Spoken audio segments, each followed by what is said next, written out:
اليوم رح نعمل معكم مطبق فلسطيني نكهلنا الطحين. رح نضيف معلقتين سكر، رح نرش رشة ملح ورشة خميرة، رح نضيف باكيت بيكنج باودر،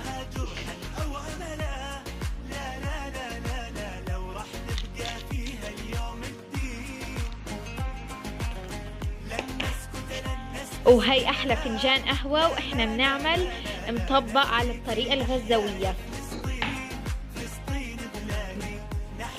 رح نضيف مية دافية.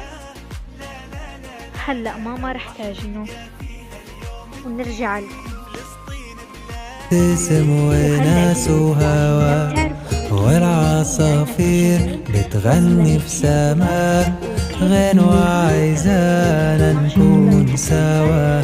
مش ناقص غير القلب يدق يسهر الليل يحب ويتحب.